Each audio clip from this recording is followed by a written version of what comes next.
मित्रांनो आज खरोखरच आज जी कारमा गाडीने केला आणि जी भोंगानं जी पहिलं स्पीड होतं आणि आता खरोखर भोंगानं आत्ताशी जबरदस्त स्पीड आपल्या मालकासाठी देतात. दादा नमस्कार.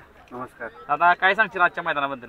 काय नाही, सुंदर असं आयोजन आहे आणि नामांकित सगळे नंदी इकडे पळायला आलेत आणि जुनं जाणतं मैदान आहे, त्याच्यामुळे आम्ही पण आलो. सुंदर आयोजन झालं. दादा सीमेला कडनं गाडी होती पण कडनं जी मधनं जी स्पीड लागलं कडं पत्र तुफानी स्पीड लागलं. खरं प्रेक्षक पण भरपूर होतं. काय नाही, कडेला गाडी लागल्यानंतर आम्हाला होप जास्त असतात की मी तर अपेक्षा करत असतो का कडेनं गाडी लागली पाहिजे. जेव्हा जेव्हा कडेनं गाडी लागली तेव्हा तेव्हा निकाल घेतलेला आहे त्यामुळे. आणि तो काय पब्लिकचा भिताड आहे. पण आज जरा थोडं आम्ही चेंज केलं होतं. राजाला पब्लिक टाकला होता त्याला आतून टाकला होता. आम्हाला माहिती आहे पुढे नेऊन गाडी लावणार. शेवटी जे चमत्कार भोंगाचा आहे तो त्यांनी आज दाखवला. आज कडच येते म्हणजे गटाला पण तिकडे कडला इकडे सेमीला ह्या कडेला काय सांगायला आमच्या नशिबामध्येच आहे. त्याच्यामुळे काय अडचण नाही, कारण की तो कडच आहे ना, त्याच्यामुळे त्याला कड येते आणि सगळ्यांचं जनतेचं प्रेम आहे, त्याच्यामुळे तो त्यांचा एक मन ठेवण्यासाठी तो 100% फायनलला पात्र ठरतो. दादा प्रत्येक मैदानात म्हणजे जेवढी आता मैदानात झालं चालू मध्ये तो परफॉर्म दाखवलाय भोंगानं. जे पहिलं स्पीड होतं भोंगाचं तीच माझा बिनजोडला कडन पळत होता तीच कुठून बी टाका भोंग्याला आतनं टाका किंवा कडन टाका. कशी त्याचं कसं आता ट्रीटमेंट कसं चालू आहे? काय नाही बघा, ज्या वेळेला भुंगा आला होता तेव्हा खूप ट्रोल झाला होता आणि त्याचा जो चाहता वर्ग आहे तो कुठंतरी त्यांच्या मनावरती थोडं दुःख होत होतं. त्यांचं मन कुठंतरी नाराज होत होता. तर शेवटी भुंगा आल्यानंतर आम्ही सुरुवातीला थोडं 2-3 मैदान आम्ही थोडं बॅकफूटला गेलो होतो. नंतर जसं जसं काळ येत गेला, चाहता वर्गांचं प्रेम, सगळ्यांचा आई एकविरेचा आशीर्वाद आणि बाबांचं प्रेम आमच्या, त्याच्यानंतर तो ज्या स्पीडने चालू झाला तर प्रत्येक मैदानात जातो तिथे गुलाल पात्र ठरतोच भोंगा. दादा जे माशिरमध्ये मैदान झालं तर घोडसर ज्याने आपला भोंगा पण पुढे जाऊन लागलं होतं भोंग्याला. तुम्ही दवाखान्यात पण नेला होता. तिथनं येऊन पण सीमेला त्यानं खरोखरच जीवाचं रान करून फायनलला पात्र झाला होता. नाही तो बघा तेच मी बोललो, कारण की चाहत्यांचं प्रेम आहे आणि त्याच्यावरती आणि आमच्यासाठी तो मैदानामध्ये जिद्दीने पळतो आणि तेच त्याचं एक हे आहे का बाबा मालकाचं नाव आणि चाहत्यांचं कुठं मान खाली झाली नाही पाहिजे. आता भोंग्यानं मागच्या थोडा त्याचा कमबॅक होता मागं पुन्हा त्याच ग्रीपनं प्रत्येक नंदीला म्हणजे छोटा वाटतोय सगळ्यांना वाटतो ह्यो काय करू शकतो, पण त्यानं खरोखर म्हणजे कुठनं बी लागून देईल. काय सांगतील भोंग्याबद्दल? हाईट कमी आहे पण कारणा मोठा आहे. तो काय छोटा धमाका, छोटा पॅकेट बडा धमाका आहे, त्याच्यामुळे काय नाही. शेवटी पळ आहे, त्याच्या पळाच्या जीवावरती त्यांनी सगळं प्रसिद्धी मिळवली आहे आणि त्याचा स्पीड तो त्याच्या स्वतःच्या हिमतीवरती तो स्पीड दाखवतो प्रेक्षकांना. आज नाना आजकाल आता नाना आपल्याला गाडीवर दिसायला लागले ती आणि नानांचा हात पडल्यावर भोंगाला आणि स्पीड जास्त लागते. काय सांगशील नानाबद्दल? कारण की नानांचे फॅमिली, त्यांची जी सुट्टी मेकर सगळी जी मंडळी आहेत त्यांचं जीवापाड प्रेम आहे भोंगावरती आणि जीवापाड ते तिथे सांभाळ करतात. आपल्यापेक्षा तरी इकडे नानांच्याकडे चांगला सांभाळ होतो आणि इकडे आल्यानंतर त्यांची संपूर्ण टीम सोबत असते आणि नानांच्या आवाजावरती 2 उड्या जास्तच पळतो भोंगा आणि नानांचं प्रेम असल्यामुळे तो तेवढा स्पीड लावतो चांगला. काय सांगशील आता पहिल्यापेक्षा नानाकडे आल्यापेक्षा काय फरक आहे? भरपूर फरक आहे, तब्येतीमध्ये फरक आहे आणि बैल जेव्हा आला तेव्हा चौसा होता. आता 2-3 दिवसापूर्वी दात पण पाडलाय, 6 दात झाला, जवानीमध्ये आलाय. त्याच्यामुळे दाट मी पळवायचा प्रयत्न नाही करत, पण नाना आता 1 तारखेला पळवला होता, 12 तारखेला मैदान होतं तेव्हाच मी काढणार होतो, पण नाना बोलतो नाही आपण 5 तारखेचं मैदान करू. अचानक 2 दिवसापूर्वी नियोजन झालं आणि मग कंदूरचा राजा आणि ही गाडी पळवायचा आम्ही डिसिजन घेतला. कसं काय नियोजन झालेलं म्हणजे? आता तुम्हाला सांगायला गेलं तर गेल्या महिन्याच्या 20 दिवसापूर्वीच उर्मिला ताईंचा मेसेज होता का 5 तारखेला आपण ही गाडी पळवायची, पण त्याच्यामध्ये कसं होतं पैरे झालेला असल्यामुळं काय होकार नाही आणि मी ॲडव्हान्स पैरे कुठलेच करून ठेवत नाही, कारण की शब्द दिल्यानंतर त्या शब्दाला जाणलं पण पाहिजे. मला नामांकित बैल आहेत जी वाईट काळामध्ये सोबत होती, जराचा पाकरा झाला, तर आमचा मेहरबान झाला, ही जी बैल आहेत माझ्यासोबत पळालेले त्यांच्यामध्ये मला पळायचं आहे. आता येणाऱ्या काळामध्ये त्यांच्याबरोबर पण भोंगा पळताना दिसेल आणि म्हणून मी कोणाला शब्द देत नाही. येणाऱ्या काळामध्ये जी माझी संबंधातली पण मंडळी आहे त्यांच्यामध्ये पण भोंगा आम्हाला पळवायचा आहे, त्याच्यामुळे मी पुढचा शब्द देण्यामध्ये विचार करतो आणि 10-10, 8-8 दिवसाचा गॅप घेऊन मैदानात काढतो. दादा आता रक्षाबंधन जवळ येत आहे तर भावाकडनं बहिणीला आजचं गिफ्ट आहे का? बघू, नशिबात असलं, शेवटी नशिबाच्या गोष्टी आहेत. नशिबाच्या पुढं काही नाही.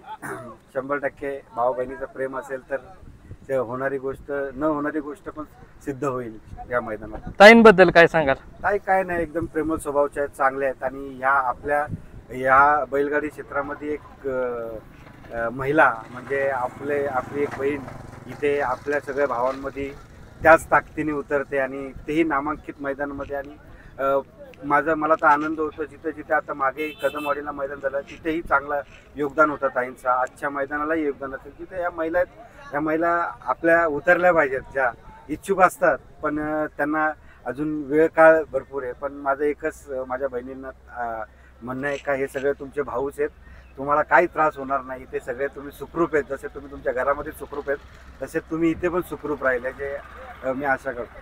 दादा, पहिल्या बैलगाडी क्षेत्रामध्ये आणि ह्या बैलगाडी क्षेत्रामध्ये किती फरक आहे? भरपूर फरक आहे. पहिला बैलगाडी क्षेत्र वादाचा होता, रागाचा होता आणि एकमेकांना दुश्मन समजत होतो. पण आपली संघटना, आमची ठाणा रायगड पालघर संघटना असेल, इकडे पश्चिम महाराष्ट्रामध्ये आबांच्या नेतृत्वाखाली विलास पैलवालांच्या नेतृत्वाखाली जी संघटना आहे, या संघटनेच्या नियमानुसार आता हा खेळ प्रत्येकाला हवा वाटला आहे. कारण की प्रत्येकाला वाटतं या खेळामध्ये यावं आणि हे खेळावं. आज बघा, क्रिकेट सारखा एवढा मोठा छंद सोडून यंग जनरेशन आज बैलगाडी क्षेत्रामध्ये आलंय. जी महिला ज्या आपल्या घरातल्या कधी बैलांचं काही गोष्टी माहीत नव्हत्या, आज सगळ्या गोष्टी माहीत पडायला लागल्या. यूट्यूबला तास माहीत पडायला लागले, गट माहीत पडायला लागले, मैदान माहीत पडायला लागले. बरीचशा गोष्टी आपल्या आई बहिणींना माहिती पडायला. ही जे आता जे चाललंय आणि त्यांना माहिती आहे आपला मुलगा कुठे वाया गेलेला नाही. बैलगाडी छंद हा खूप सुंदर आहे.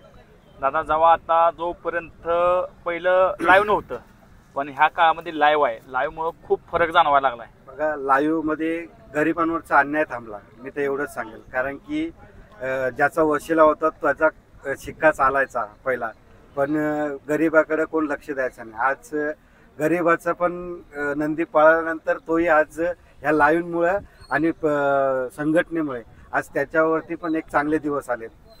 दादा, तेव्हा जो मी भुंगा घेतला, जेव्हा बिनजोडला पळायचा, असं वाटलं होतं का आपल्या भुंग्याची हाईट कमी आहे किंवा पुढे अडचण येते? नाही, अडचण येणार. बघा, आपल्याला माहित असतं त्याची जिद्द आहे त्याच्यामध्ये. ज्या टायमाला मी पहिल्यांदा घेऊन आलो होतो त्या टायमाला भरपूर ट्रोल झाला होता, खूप काय गोष्टीचा ट्रोल झाला, आताही ट्रोल होतात. पण ज्या वेळेला आला त्यावेळेला नवीन होतं. ते बोलतात ना, बाळ जळमलं तर लगेच चालायला शिकत नाही, थोडं रेंगाळतो म्हणा, तर बाबाचा हात पकडतो. तसं आहे. 2-4 मैदान आम्हाला पण अनुभव आल्यानंतर आम्ही पण परत शिकलो आणि जेव्हा शिकलो तेव्हा चांगलंच शिकलो. जेव्हा त्यांनी ट्रोल केला तेव्हा ती आता बघत असतील की आता आपल्या जगात पळायचं आहे, तेव्हा तर बोलले होते की याला गट पण नाही भेटणार. पण असं एक पण मैदान नाही झाला जिथे भुंगा गटाला मार खाऊन गेला. ज्या मैदानामध्ये आला तिथे आम्हाला त्याने आनंदच करून सोडलाय. दादा, तुम्ही जेव्हा मैदानात आहे तेव्हा तुमच्या कपाळाला बोलाले, काय सांगाल? 100% तेच प्रेम आहे आमचं, त्याच्यावरती प्रेम आहे, त्याचं आमच्यावरती सगळ्यांवरती प्रेम आहे. मित्रांनो बघा, म्हणजे बैलगाडी क्षेत्र मैत्रीपूर्व, म्हणजे प्रत्येक हा रोज येतो, आपलीच गाडी आपल्या काय गटात असते. आता सेमी मध्ये आमची 1 नंबरला होती, 2 नंबरवरती दैवत गोवेकर आणि आपला मनोज चव्हाण यांचा लखन होता. आम्ही दैवत गोवेकर आम्ही एकत्र वरती चालत आलो. त्यांच्या नंदीमध्ये पण आम्हाला पळायची इच्छा आहे आणि 100% आमचे संबंध पण आहेत. येणाऱ्या काळामध्ये बैजा आणि भुंगा ही गाडी मला पळवायची, 100% तीही पळू. आणि आम्ही येताना त्यांना शुभेच्छा पण दिल्या. आणि बघा, जोपर्यंत आपण एकमेकांना मित्र म्हणून या बैलगाडी क्षेत्रामध्ये बघणार नाही तोपर्यंत या बैलगाडी क्षेत्रात चांगले दिवस येणार नाही. समोरच्याला दुश्मन समजल्यानंतर तो नंतर पण आपल्याला दुसरा दुश्मनच समजेल. समोरच्याला आपला मित्रच समजा, समोरचे आपल्याला मित्रच समजतील. हे सगळं गोडीत प्रेमात झाले पाहिजे. आज प्रत्येकाची हार होते, जीत असते. बैलगाडी क्षेत्र कोण अमरपट्टा घेऊन आलेला नाहीये. मीच प्रत्येक मैदानामध्ये आज मीच 1 नंबर करेल असं नाही सांगू शकत ना. भुंगाला हरवणारे पण काही नंदी आहेत, भुंगाही हरवणारा बरेच अशा नंदींना हे करू. शेवटी नशिबाच्या गोष्टी आहेत आणि काळ वेळेच्या गोष्टी आहेत. पण दादा, आत्ताच्या म्हणजे मध्ये नवीन चेहरे खूप बघायला भेटायला लागलेत आणि लोकांना म्हणजे शेतकरी लोकांना बी चांगलं प्राधान्य भेटलंय. 100% आज आपण प्रत्येक वेळेला नवीन चेहरे पण बघतो. पण तुम्हाला मी सांगतो, ज्या मैदानामध्ये बकासूर असतो त्या मैदानाची एक दिशाच लय वेगळी असते. तिथे म्हणजे असे करिश्मा एक घडतो बकासूर असल्यावरती आणि तो दाखवून देतोय का मी कुठं संपलेलं नाहीये. मी एक वेळेला पराजित झालो तरी 10 मैदान जिंकण्याची त्याच्यामध्ये ताकद आहे. आणि हा माझा आवडता बैल आहे, सगळ्यात जास्त प्रेमाचा बैल आहे. मला आज त्याचं दर्शन घ्यायला नाही भेटलं, पण आता जाताना 100% त्याचं दर्शन घेऊन जाईल. आणि एका गाड्यात कधी पळताना दिसणार आहे? प्रेक्षकांची इच्छा ना, ती काय पहिला पण पळाली होती मध्यंतरी, आता आपल्या युट्यूब बांधवाने टाकली होती त्याचीच. आणि तिचं मागे पळायला कुठला तरी फोटो टाकला होता. मी मोहित शेटला फोन करून बघूया, कुठला तरी एक मैदान बघूया आणि 100% ती पळताना दिसेल. पण दादा दोन्ही बी बैलासनी चांगली ग्रीप भेटलेली आहे हो. आता दोन्ही बैल आता सगळे स्ट्रॉंग झाले आपला देव बक्कासूर पण आणि भोंगा पण आणि दोन्ही बाजू कुठेही पोहू बघा शकतो बकासूरमध्ये पळायची माझी पण इच्छा आहे आणि या महाराष्ट्रात कुठला असा गाडा मालक नसेल का त्याला बकासूर बरोबर नाही पळायचं. प्रत्येकाला आवड आहे. आज नंदी आहे, महादेवाचा अवतार आहे, त्यासारखं तर कोण बनू पण नाही शकत, पण त्याच्यामध्ये पळण्यामध्ये आपलं भाग्य आहे. बरोबर मित्रांनो बघा म्हणजे असं प्रत्येक बैल मालक आपण म्हणतो ना प्रत्येक मालक मोठा दिलदार मला म्हणजे मित्रांनो शून्यातून वर आलेत म्हणजे आज भोंगाला असं म्हणतो कोण गट पास करणार आज भोंगाचा कारनामा म्हणजे सगळ्याच्या गात पोहोचतोय. आता खरोखरच आज तुम्ही एवढं मनसोक्त बोलला आणि खरोखरच चांगली तुम्ही आज सगळ्यांना खुश केलं आणि भोंग्यानं बी आपल्याला आणि खरोखर गाडी अतिशय सुंदर कडन पाहिली. आता फायनल आहे तुम्हाला शुभेच्छा देतो आणि दोन शब्द धन्यवाद. संपवतो. धन्यवाद.